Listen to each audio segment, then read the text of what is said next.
بسم اللہ الرحمن الرحیم۔ وَإِذْ قُلْنَا، اب اس کی داستان شروع ہوتی ہے، وَإِذْ قُلْنَا لِلْمَلَائِكَةِ اسْجُدُوا لِآدَمَ فَسَجَدُوا إِلَّا إِبْلِيسَ، اور جب ہم نے فرشتوں سے کہا سجدہ کرو آدم کے سامنے،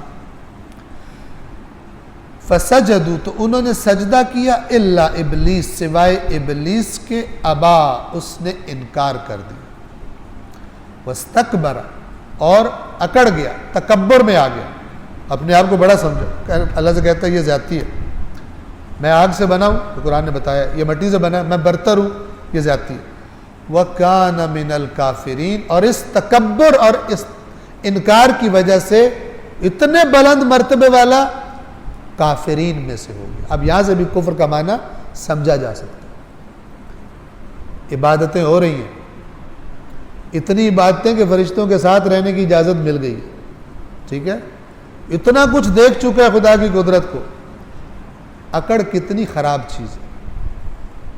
کتنے لوگ ہیں کہ جو تھوڑی سی اکڑ میں آ کے اصلا گولی مار دیتے ہیں سامنے والے کمزور کو۔ صاحبان اقتدار کمزور لوگوں پر کیا کیا ظلم ڈھاتے ہیں۔ یہ اکڑ جو ہے، تکبر جو ہے، یہ بدترین صفت ہے انسان کے اندر، اور انسان کو یہ ابلیس کی صف میں لے جا کر کھڑا کر دیتی ہے۔ کیا فرمایا؟ ابا واستکبر، اس نے انکار کیا اور تکبر کیا، یعنی اس کے انکار کا سبب کیا تھا؟ تکبر اس کا۔